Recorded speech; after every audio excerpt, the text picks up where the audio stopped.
Good morning, my dear students. Beta, as you know, we are doing chapter number 18. Okay, chapter number 18, Bills of Exchange. Bills of Exchange. Okay.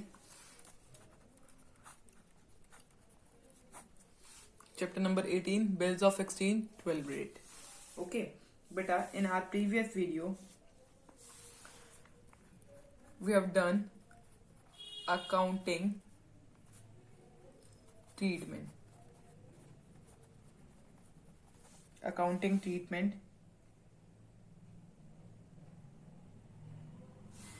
for the purpose of accounting. For the purpose of accounting purpose के लिए bills are divided into two categories. Okay, this one we have done, which is two categories, BR and bills payable. Okay, bills payable and BR. Okay, bills payable and BR. BR is bills receivable. Bills receivable. Okay, drawer receives the bill. Okay, drawer जो होता है वो receive करता है bill, so it is asset for him. BR is asset for him. Bills payable. Okay, acceptor जो होता है पे करता है bill.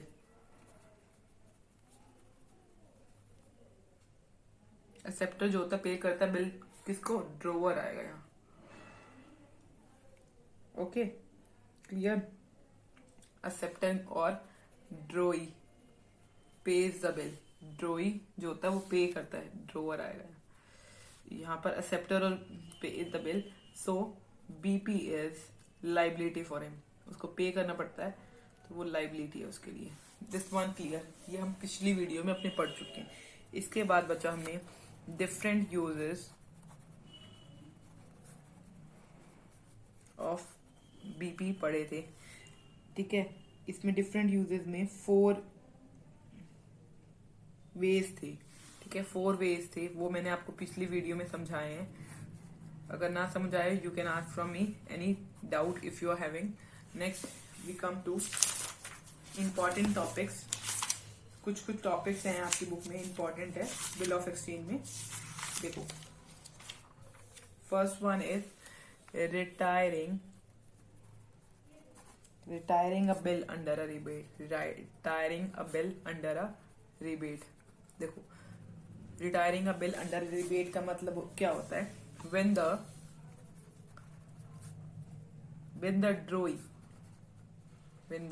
drawee makes a payment. जब ड्रोई अपनी पेमेंट जो होता है ना टाइम से पहले दे देता है, उसको बोलते हैं retiring a bill under a rebate. When the drawee makes payment of the bill before its due date. Okay, देखो, next we take an example x and y. This one is drawee. ठीक है, अब इसकी due date थी बच्चा 1 April 2016, but he says to x कि he will pay eight 1 फरवरी 2016. ये कहता है फर्स्ट ड्यू डेट थी इसकी 1 अप्रैल 2016, बट ये एक्स को कहता है कि मैं 1 फरवरी को पे कर दूंगा. तो और ये बोलता है एक्स को कि भाई अगर मैं आपको पहले पेमेंट दे रहा हूं तो आप मुझे क्या दोगे? तो एक्स बोलता है इसको मैं आपको रिबेट दूंगा. ठीक है, जो रिबेट जो होती है मींस ड्रोवर के लिए जो रिबेट होएगी वो क्या होएगी? लॉस होएगी. और इस वाई ने पहले ही पेमेंट दी है तो रिबेट इसके लिए गेन होगी, मींस प्रॉफिट होगा. ठीक है, इसके लिए रिबेट जो है वो गेन होगी क्योंकि इसने टाइम से पहले पेमेंट दिया है, तो एक्स ने इसको कुछ फायदा दिया है रिबेट के नाम से. ठीक है, और एक्स के लिए रिबेट लॉस हो जाएगी. ये पॉइंट है. ठीक है, इसकी एंट्रीज दे रखी हैं, ट्रांजेक्शन दे रखी है। देखो जो 2 ट्रांजेक्शन हमने अभी से पहले करी थी एक्स और वाई के केस में, वो तो सेम रहती है। पहला केस जो होता है सेल का और दूसरा होता है BR का, ये तो बच्चा सेम रहता है। फर्स्ट और सेकंड बिल्कुल सेम रहते हैं। देखो मैं आपको दोबारा से भी समझा देती हूँ। देखो वाई को सेल कर रहे हैं और सेल क्रेडिट होती है, ठीक है। इसमें ये क्या होता है, ये परचेज कर रहा होता है, तो परचेज होती है debit account, debit sales account यहाँ आएगा। पूरा कंप्लीट करना, Y account debit to sales, यहाँ तक तो आपको क्लियर। परचेज जो होता है एक एक्सपेंस है तो डेबिट आता है टू एक्स। परचेज किससे करी है, एक्स से करी है। अब देखो अब वाई का नाम हटा के अपनी बुक से हमें करना है BR का नाम। अब एक्स के लिए आपको पता है क्या BR अभी हमने पढ़ा था, एक्स के लिए BR क्या है, बिल रिसीवेबल, एक एसेट है। तो asset bill receivable account debit कहां पर आएगी, डेबिट साइड पे 2। इसके बाद वाई का नाम, ओके वाई का नाम डेबिट था, अब क्रेडिट होकर इसकी एंट्री खत्म, बिल रिसीवेबल की एंट्री हो गई। यहाँ पर देखो वाई के लिए क्या होती है, वाई के लिए बिल्स पेएबल होता है, वाई के लिए बिल्स पेएबल होता है। बिल्स पेएबल हमारी लाइबिलिटी है, तो बिल्स पेएबल किसको पे करना है, एक्स को पे करना है। ये एंट्री हम पहले समझ चुके हैं। अब देखो इस retiring a bill under a rebate की एंट्री अब आपको मैं समझाने जा रही हूँ। थर्ड एंट्री है, this one is third entry, okay third entry है। देखो अब मैंने 2 केस बताए थे एक्स और वाई, ठीक है, यही अभी तक हम करते आ रहे हैं। देखो अब retiring a bill under a rebate, तो एक्स को क्या है, पैसा मिल रहा है तो बैंक अकाउंट डेबिट, ठीक है। रिबेट है, रिबेट में दे रहा है एक्स, तो रिबेट उसके लिए लॉस है, लॉस कहाँ आता है, डेबिट साइड पे 2, ठीक है। ये BR का अकाउंट खत्म कर रहा है किस, ठीक है। नाउ नेक्स्ट वन इज देखो BP अकाउंट डेबिट 2। देखो ये BP के उसमें क्या पे दे रहा है, देखो BP अकाउंट डेबिट क्या दे रहा है, बैंक अकाउंट, मतलब पैसा दे रहा है, ठीक है, एक्स को दे रहा होगा, तो बैंक अकाउंट डेबिट, वो बैंक अकाउंट यहाँ पर आएगा बच्चा, ठीक है। 2 इसके लिए रिबेट क्या है, रिबेट इसके लिए गेन है, तो यहाँ पर आ गया। देखो अगर आपने देखा हो यहाँ पर एक्स के उसमें BR जो है डेबिट था और वाई के इसमें BP जो क्रेडिट था। अब इनको खत्म करना है, तो इनको उल्टी उसमें लिख दिया। देखो यहाँ पर क्रेडिट में लिख दिया, इसको डेबिट में लिख दिया, ऐसे ही ना, इनके अकाउंट खत्म हो गए। अब देखो बैंक में हमारे पैसा आ गया एक्स के, ठीक है, किसके उस पे, BR के उस पे हमें बैंक में पैसा मिल गया और रिबेट हमारे लॉस है। इसके रिबेट जो है गेन है और ये पैसा दे रहा है तो यहाँ से जा रहा है, BP का अकाउंट खत्म कर देंगे डेबिट करके। ये एंट्री थी जब हम रिबेट दे रहे हैं under retiring a bill, retiring a bill के अंदर रिबेट दे रहे हैं। इसकी आपके इलस्ट्रेशन नंबर 11 करना, ठीक है। इसके बाद टॉपिक है डिस, इसके बाद टॉपिक है dishonour of a bill.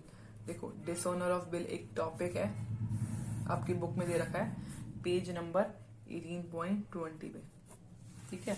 अब डिसओनर ऑफ बिल का मतलब क्या होता है, जब जो 2 पार्टीज है, आपको पता है एक्स और वाई, जब वाई ने पेमेंट देनी है एक्स को, जब वाई जो है वो रिफ्यूज कर देता है पेमेंट देने के लिए ड्यू डेट पे, ड्यू डेट आ गई है उसकी, बट वो वाई जो है वो रिफ्यूज कर देता है ड्यू डेट पे पेमेंट करने के लिए, या वो वाई जो है इंसॉल्वेंट हो जाता है, ठीक है, इंसॉल्वेंट होता है, तो इसको बोलते हैं डिसओनर ऑफ अ बिल। इसको क्या बोलते हैं, dishonour of a bill.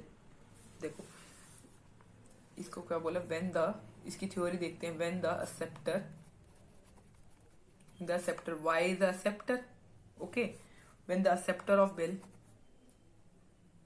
when the acceptor of bill, when the acceptor of bill refuses to pay, when the acceptor of the bill, why the acceptor of bill refuses to pay, जब ये refuse कर रहा है पे करने के लिए, refuses to pay the amount, refuses to pay the amount of the bill on the date of maturity, date of maturity पे क्या कहता है, मना कर देता है कि मैं पे नहीं कर रहा, और become insolvent, insolvent means he is not in the condition to pay the amount, or become insolvent, it is called dishonor of bill. Okay, this thing clear to you? ये तो फर्स्ट था। ओके, ये तो first case था जब uses of में भी first case था जब एक्स के पास बिल है मेच्योरिटी के टाइम तक। अब सेकंड केस क्या था? जब एक्स ने और वाई ने थे, जब एक्स ने जेड को दे दिया, ठीक है, एंड्रोजेस हमने पढ़ा था ना कि एंड्रोज कर रखा है, एक्स ने एंड्रोज कर रखा है जेड को। ये वाले केस में देखो क्या आएगा, तो जेड ने एक्स से पेमेंट जेड ने वाई से पेमेंट मांगी, तो जो जेड है वो जो वाई है ना वो पेमेंट नहीं दे पाया, तो जेड क्या करा, जेड ने सिर्फ जेड एक्स के पास चला गया और फिर एक्स ने जेड को पेमेंट दी, ठीक है। इसमें क्या आएगा, इन केस ऑफ, देखो इस केस में समझा रही हूँ, इन case of this owner the holder of bill, देखो ड्रोवर तो ये है बट होल्डर ऑफ बिल इस टाइम पे तो जेड था। इन case of this owner the holder of bill, ये केसेस मैंने आपको बहुत अच्छे से समझा रखे हैं पिछली वीडियो में। The holder of bill can recover the amount of bill. अब देखो ये जेड को रिकवर करनी थी अमाउंट वाई से, in case of dishonour the holder of the bill can recover the amount of bill, ठीक है। बट क्या हुआ, from any of the endorser, अब ये कहां से रिकवर करेगा अपनी अमाउंट, जेड जो है कहां से रिकवर करेगा, एक्स से रिकवर करेगा और द ड्रोवर, क्योंकि इसका कोई वाई से तो कनेक्शन नहीं है, इसका एक्स से कनेक्शन है क्योंकि एक्स ने इसको ट्रांसफर करी थी बिल ऑफ एक्सचेंज। तो जेड जो है वाई से पेमेंट नहीं दे रहा तो कोई प्रॉब्लम नहीं है, जेड एक्स के पास जाएगा और कहेगा पेमेंट दे दो, ठीक है बच्चा। This thing clear to you? Okay, next point इसमें एक आता है नोटिंग चार्जेस। देखो अगर वो बिल नहीं दे पा रहा, बिल उसने वाई ने बिल नहीं दिया तो उसको कुछ चार्जेस भी तो भरने पड़ेंगे, उसको बोलते हैं नोटिंग चार्जेस,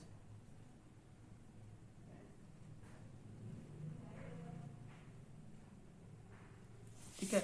अब जो बिल होएगा ना वो हम हैंडेड ओवर कर देंगे, bill is handed over to a person called, अब हम एक बिल है वो हैंड ओवर कर देंगे to a person called notary public appointed by court. एक नोटरी पब्लिक होती है अपॉइंटेड बाय द कोर्ट, उसको होल्ड हैंड ओवर कर देंगे बिल, ठीक है। अब हम जैसे अगर वो पेमेंट नहीं दे रहा, ठीक है, अब हमने बिल ऑफ एक्सचेंज बना रखा लॉ के अकॉर्डिंग है ये, तो हमने क्या करा, बिल हैंड ओवर कर दिया to a person called as notary public को, जो अपॉइंटेड होती है बाय द कोर्ट। तो अब नोटरी पब्लिक ने क्या करा, again present the dishonour bill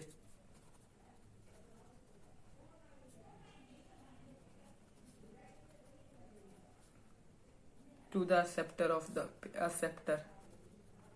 for payment. इसका मतलब क्या हुआ, देखो सिंपली इसका मतलब ये हुआ, नोटरी पब्लिक जो अपॉइंटेड थी बाय द कोर्ट वो कहाँ गई, notary public again present the dishonour bill to the acceptor. जैसे एक्सेप्टर इसमें वाई था, एक्सेप्टर ये दोबारा से वाई के पास गई कि भाई पेमेंट दोगे, present the dishonour bill to the acceptor for the payment, ठीक है। अगर एक्सेप्टर है रिफ्यूज कर देता है, एक्सेप्टर क्या करता है, रिफ्यूजेस टू पे, ठीक है, रिफ्यूजेस टू पे, तो वो डिसओनर कर देता है बिल को, क्या करता है, डिसओनर कर देता है, मतलब डिसओनर का मतलब कैंसिल कर देता है बिल को, ओके।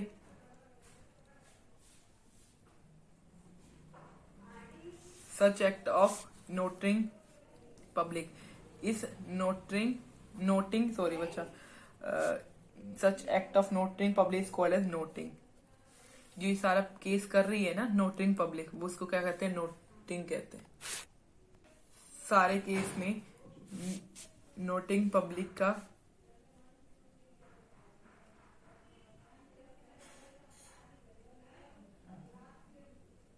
इस सारे एक्ट को बोलते हैं नोटिंग। ठीक है,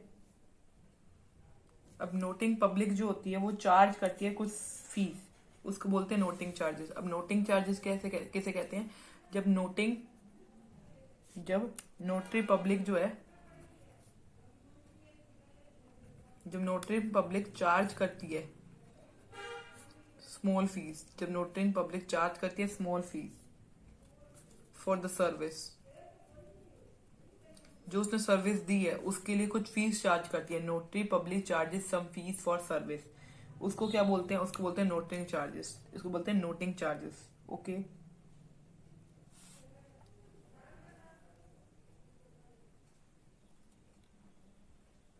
क्लियर, ये बच्चा ये वाली बात सब क्लियर हो गई।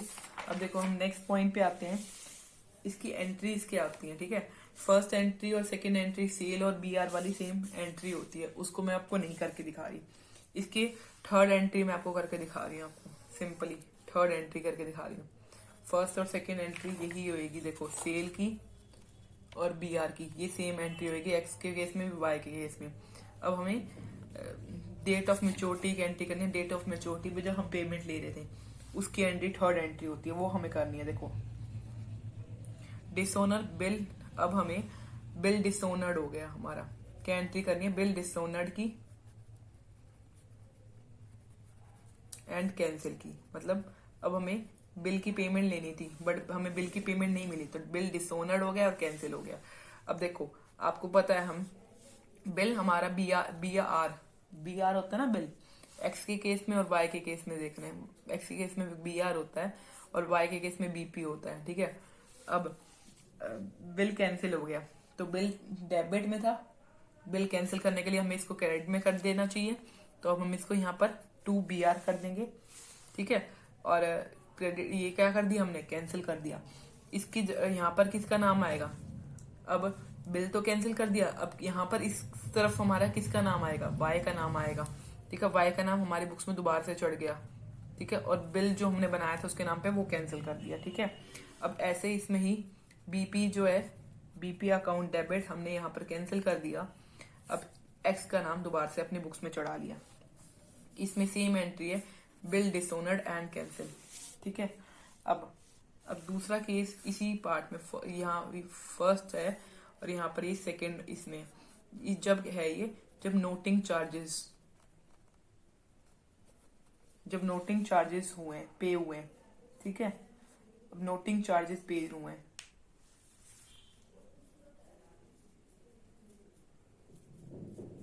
ठीक है, इसमें नोटिंग चार्जेस हैं वो पे हुए हैं, नोटिंग चार्जेस व्हेन एक्स पे। देखो इस केस में एक्स खुद नोटिंग चार्जेस पे कर रहा है। देखो इसमें क्या एंट्री होगी, अगर एक्स नोटिंग चार्जेस पे कर रहा है तो इसका कैश जा रहा है, कैश अकाउंट किसको पे करेगा, वाई को, वाई डेबिट। किसकी वजह से पे करने पड़ रहे हैं नोटिंग चार्जेस को, वाई के उसमें, और कैश जा रहा है इसका। अब इसमें क्या आएगा, noting charges paid on wise behalf, noting charges paid on wise behalf. अब इसमें क्या करा हमने, नोटिंग चार्जेस पे कर दी किसके बिहाफ पे, ऑन वाइज बिहाफ, तो वाइज बिहाफ पे हो तो वाइज डेबिट टू कैश हमारा चला गया। ठीक है, अब देखो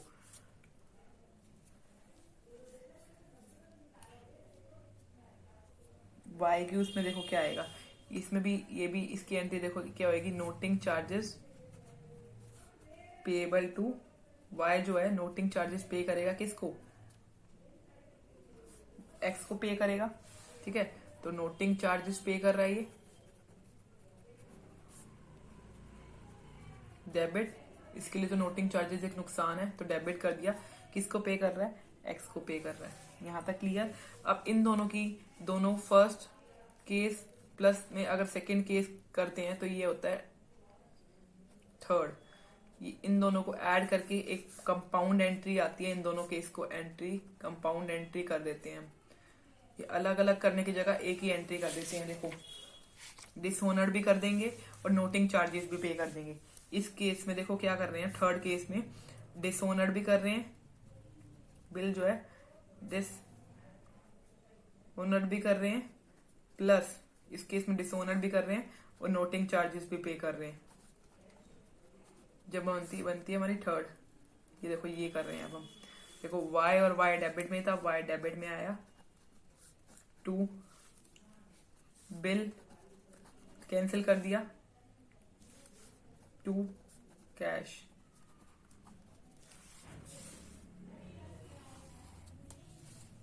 ठीक है, अब यहां देखो इस तरफ में देखो, BP account debit, noting charges account debit, to x.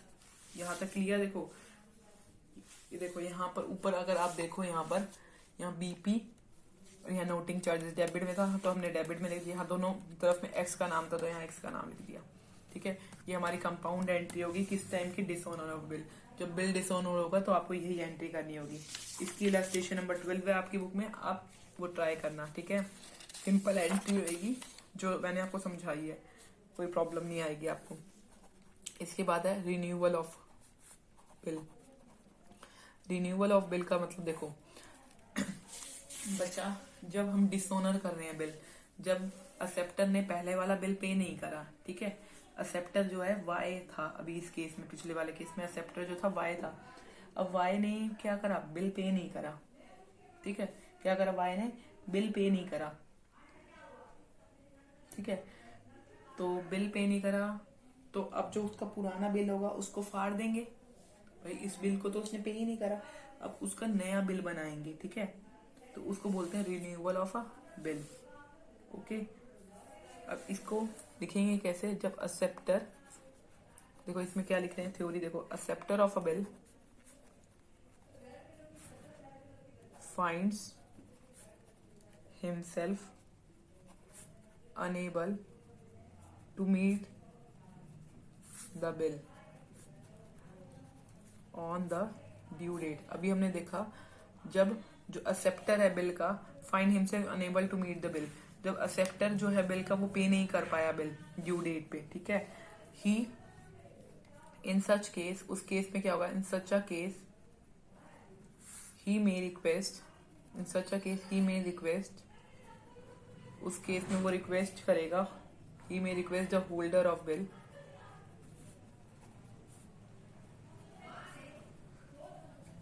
उस केस में क्या करेगा, वो रिक्वेस्ट करेगा होल्डर ऑफ बिल को टू कैंसिल, कि उसका जो पुराना बिल है कैंसिल कर दे, to cancel the original bill and draw a new bill, और नया बिल बना ले, and draw a new bill in place of old bill, old bill के उस पे बिहाफ पे, प्लेस पे नया बिल बना ले। ये अभी तक मैं आपको सिखा चुकी हूँ, रिन्यूअल ऑफ बिल कहते हैं इसको। ठीक है, okay, if the holder agrees, if the holder agrees, a new bill will be drawn। देखो अब क्या होगा, इफ द होल्डर एग्री, अगर होल्डर एग्री है, new bill will be drawn, नया बिल बनेगा। ओके, आइदर हो सकता है फुल अमाउंट के साथ बने, either for the full amount, either for the full amount of old bill, old bill की फुल अमाउंट पे बनेगा, और फॉर द बैलेंस, और for the balance amount in case of partial payment of acceptor, payment by the acceptor. देखो हो सकता है जब उसका बिल पुराना वाला खत्म हुआ, उसने आधी पेमेंट कर दी और आधी छोड़ दिया, तो partial payment by the acceptor, कुछ पेमेंट हो चुकी है और कुछ पेमेंट अब करनी है, उससे नया बिल बनाए हम। Okay, clear. In such a case the drawer, जो ड्रोवर होगा, जैसे इस केस में ड्रोवर हम हमेशा एक्स ले रहे हैं, नॉर्मली, अब देखो वो नया बिल बना रहा है तो कुछ ना कुछ तो करेगा, वो चार्ज लेगा उसका। तो in such a case the drawer X जो था normally charges interest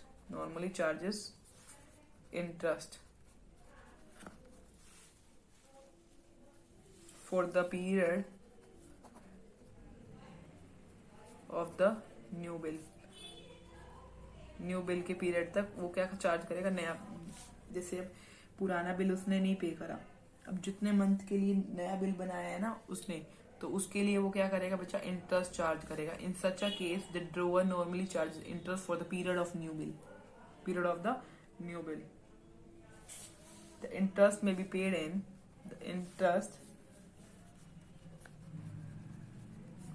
may be paid in cash or, as is more common, may be added in the amount of a new bill। ठीक है, simple. या वो interest पे कर दे cash में, ठीक है, इंटरेस्ट वो पे कर दे कैश में, या वो इंटरेस्ट जैसे उसका न्यू बिल आया 2000 रुपीज और इंटरेस्ट है उसका 100 रुपीज, इस न्यू बिल के अंदर ही इंटरेस्ट एड ऑन करवा ले। ये भी हो सकता है, और हो सकता है वो इंटरेस्ट पे भी कर दे, ठीक है, अलग से इंटरेस्ट पे कर दे कैश में, अलग से कैश में। This thing clear. अब मैं आपको इसकी एंट्री समझाने जा रही हूँ। Let's see the entry.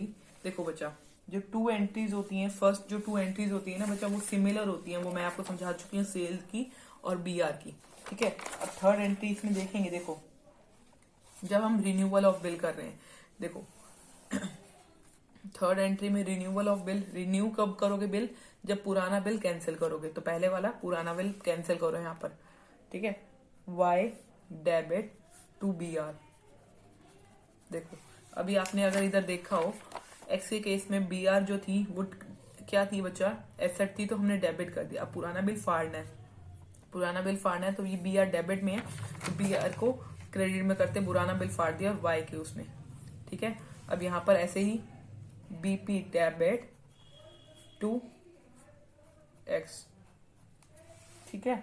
यहाँ पर अब क्या करा, बिल कैंसिल कर दिया यहाँ पर फर्स्ट। यहाँ पर अब रिन्यूअल ऑफ बिल करना है, मतलब नया बिल बनाना है पुराने बिल के प्लेस में, तो इस पहले वाले बिल को कैंसिल कर दिया, ये देखो फर्स्ट एंट्री है इसी पार्ट की। सेकेंड एंट्री आपको मैंने बताई थी इंटरेस्ट जब कैश में पे हो रहा है, ठीक है, जब इंटरेस्ट हमारा कैश में पे हो रहा है, देखो तो क्या होता है। अब इंटरेस्ट जो है कैश में पे हो रहा है, तो एक्स जो और यहाँ वाई है। अब इंटरेस्ट कैश में पे हो रहा है, तो इसको एक्स को तो रिसीव हो रहा होगा कैश, तो कैश अकाउंट डेबिट किसके उस पे, इंटरेस्ट के उस पे, ठीक है। अब ये कैश दे रहा होगा, तो यहाँ टू कैश आएगा, किसके उस पे, इंटरेस्ट के उस पे। यहां तक एंट्री क्लियर हो गई मेरे अकॉर्डिंग बच्चा। आपकी थर्ड एंट्री में देखो, जब आपको इंटरेस्ट तो मिल रहा है बट नॉट इन कैश, आपको इंटरेस्ट तो मिलेगा बट कैश में नहीं मिल रहा, ठीक है, इंटरेस्ट मिल रहा है बट कैश में नहीं मिल रहा। देखो तो क्या एंट्री होती है, अब कैश में नहीं मिल रहा तो उस होल्डर का नाम डाल देंगे अगर कैश में नहीं मिल रहा, वाई अकाउंट डेबिट टू किसके उस पे वाई अकाउंट डेबिट करा है, इंटरेस्ट के। अब देखो ये भी इंटरेस्ट दे रहा है, इंटरेस्ट अकाउंट डेबिट, तो इंटरेस्ट ही रहा है ना। अब कैश नहीं दे रहा, एक्स के अकाउंट में ही डाल रहा है, तो ये एंट्री होगी। अब इसी में फोर्थ एंट्री देखते हैं, जब हमारा रिन्यूअल ऑफ बिल होता है। रिन्यूअल ऑफ बिल का मतलब जब हम नया बिल बना रहे हैं, जब हम बिल बना रहे हैं नया, तो बी आर इसके लिए क्या हो जाएगा, डेबिट हो जाएगी, B R account debit to Y, ठीक है। इस केस में Y account debit to BP. This one is a entry when we renew bill. देखो पहले हम बिल को कैंसिल करते हैं, बिल को कैंसिल करने के बाद हम इंटरेस्ट लेते हैं, ठीक है, उस पीरियड तक जब हम नया बिल बना रहे हैं। कैश में ले रहे हैं तो ये एंट्री होगी, विदाउट इन कैश ले रहे हैं तो ये एंट्री होगी। इसके बाद रिन्यूअल ऑफ द बिल की एंट्री होगी। अब आपकी बुक्स में क्वेश्चन दे रखे हैं, आप वो करना। अब ये रिन्यूअल ऑफ द बिल की एंट्री कब है? फर्स्ट केस में एंट्री है जब एक्स जो है till the date of maturity, till the date of maturity, जो till the date of maturity तक होल्ड करता है बिल को। फर्स्ट केस है ये, केस 1 यूजेस में, ठीक है, ओके। और आगे वाले केस मैं आगे वाली वीडियो में समझाऊंगी। जब तक आप बच्चा यहाँ तक अपने बुक से ट्राई करें, page number 18.23, okay. Illustration number 14 तक ट्राई कर सकते हैं। ओके बच्चों, थैंक यू वेरी मच।